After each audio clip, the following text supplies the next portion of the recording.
welcome along to another episode of Robin and Jane in the Stalls. This time round we're going for something a little bit different. We're talking comedy, and not your average stand-up comedy, but a comedy sketch show that's running at the Grand Opera House here in Belfast until Saturday. We're talking about Foyle, Arms and Hogg, who are internet sensations. Millions of people have been watching them online, but not me, I'm afraid. I really didn't know what to expect when I sat in the stalls the other night. But Jane, I'm so glad that I went along to catch these guys live in action, because I thought it was a breath of fresh air. It's better than your usual stand-up comedy that we see all the time. I couldn't agree more, and it started with some very skilled audience participation. John Linehan, watch out, essentially. It was very, very good. They picked up some people. One guy said his name was Mohammed, and it wasn't. And then they talked about living in Fergus, rather, not Furness, as opposed to Dundonald, and which was more beautiful and which had the castle. But they did it skillfully, and they wove it into the show rather well. We had one member, Andy, actually came up later on and did an incredible sketch which involved crisps. Yeah, but that's a clever thing, because at the start of the show it was billed as the warm-up part, to get you all warmed up before the show actually started. But what they were actually doing was gathering localised stuff to add into the show as well with those audience members, and they actually kept that going the whole way through the show as well. So that was ad-libbed. They're doing that at a different night in a different venue. So that's clever. Absolutely. No, that was very clever, and they are very clever. I mean, I was thinking of Monty Python. I was thinking of The Fast Show. There was a sketch in which the king, who was wearing a paper bag on his head in a regal manner and riding along, and he has a manservant, Dibbles, who turns out to be related to him. I won't say any more. I'm the queen of the spoiler alert here, but there we are. And Dibbles wants nothing more than to be hit by the king, and that was very Paul Whitehouse and Charlie Higson in that Fast Show sketch about the Irish manservant, as it happens, and the lord of the manor. And then we had a whorehouse, and there was a lovely running gag, and then we had one of the third performer wearing his paper hat. It became a paper hat differently to show that he was one of the working girls. And every time they said, "You whore," he said, "Yes," as if to say, "Yes, here I am." And of course, that was quite entertaining. Of course, the whole horse riding bit in that scene as well was very Monty Python. It was like something that we'd see in Monty Python and the Holy Grail, wasn't it? Yes, it definitely was, and there were bits of Spamalot here and there. The only thing I would have changed about that scene, they had the paper bags on their head, obviously sponsored by Pennies, and there'll be people in the audience who wouldn't know what Pennies is. Up here in Belfast, it's Primark. Primark bags or Primark, yes, it definitely should have been. That was a small tactical error, a small local detail that could have been changed. There was a lovely sketch up a tree house. I don't know if you enjoyed that, with two little boys, very well done, sniffing rather a lot. Yes. And they were invaded by this girl, a sister, and she was done very well. And again, she was like a Monty Python female, so just the wig and still rather masculine, really. And she came out with a whole load of feminist sort of philosophy, really, to say that she should be allowed into the gang. And of course, the gag at the end, if I'm allowed to say, is that she's actually a lot older than they are, hence the very long and complicated words of more than one or two syllables, and she's off to university.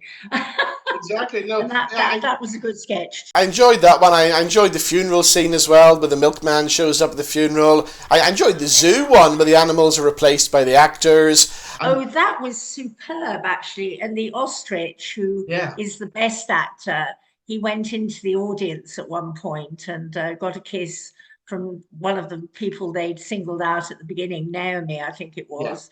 Yeah. That was brilliant. Yes, they had different sorts of laughs, actually. Some were satirical and some weren't. Some were just childlike, really. Yeah, and then as well as the laughs, they had the songs in the show as well, which were cleverly done. And the one that I thought was particularly clever, and anybody who is a bass player can relate to this, when they start doing the one string from the bass. Yes, No, absolutely. I was slightly discomforted by the one that said the thing that unites the Irish is that they all hate the English. But then it went on to list other nations happily, and the French all hate the Americans, apparently. And at this point, America, the United States of, which isn't terribly popular at the moment, was roundly booed by the audience, which Exactly. is rather nice. But they kind of did take the mick out of all the kind of nationalities and stuff. But then at the end, it actually came back to the Irish as well, with a sketch with a massive Irish family, and they're laughing in Ireland as well. Yes, they're laughing in Ireland as well. No, absolutely. The massive family, including all the members of the audience, so about 900 of them. And they're going to have another one or try. Although the husband is worn out, I'm not surprised. The other thing about this show as well, it's good fun really for all the family. We used to seeing the stand-up guys, especially from around Northern Ireland, who need to use the F word and the C word every chance they get on stage. Yes, there was a few in this show as well, but it was back to kind of, as we say, the good old-fashioned Monty Python, the good old classic sketch shows that we used to watch on telly back in the 80s. Yes, it was. And I noticed there was a family in the row right in front of us in the stalls and quite a few children, and they were enjoying it too. I mean, they can tune in to some of the absurdity because it was humor of the absurd, a lot of it. And children do like that, actually. They like kind of quirkiness and the ridiculousness of life, really. And it is clear that these guys have a huge following, even though we hadn't heard of them. They weren't on our radar, but they did sell out the Opera House back in 2023. They're favourites at the Edinburgh Fringe Festival every year as well. And I see their next gigs, they've got a load of dates in Dublin, which have already sold out like crazy as well. So they are popular, they're internet sensations, millions of views on YouTube. And as I said at the start, I'm actually glad that I went last night to witness this. I'm very glad I went last night. No, it was great fun, and they are deserved internet sensations and deserved popular ticket sellers. I won't easily forget Andy being dragged on stage and forced to do the eating of crisps gag. Now that was something that I particularly liked, and this was very Monty Python, I thought, the very fey actor character who introduced us to experimental theatre from, of course, Lurgan, that great centre of experimental culture. And he had a French accent and he had a French beret, and he introduced some very implausible scenes. One was where a banana, and it was a banana, was presented to the other character who's dancing around like a kind of Christmas fairy as an orange, and he refused it until the end. It became a pistol when he thought he'd better agree. And then there was this eating of crisps in the dark, and you have to go and see it, really. You have to go and see it, because I wasn't sure about it when you watch that for the first time, but it does all make sense later on. It does make sense later on, definitely. So do you know what, if these guys, and they will of course, they will come back probably next year for another sellout run, I would come back and see these guys again. Oh, I'd definitely return to see them. Yes, I would, no question.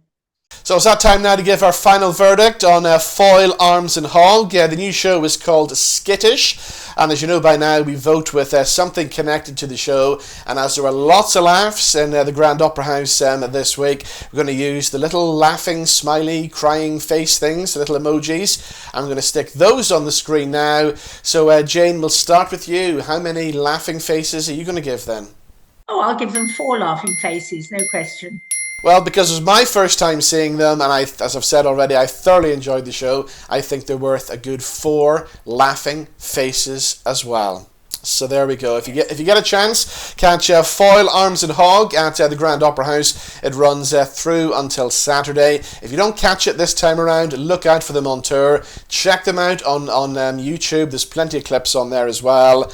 And as always, thank you for watching. If you want to leave your comments, join us on social media. Let us know what you thought of this show or any other shows that you've been to see in the theatre. And we'll see you back in the stalls sometime very soon. Bye-bye.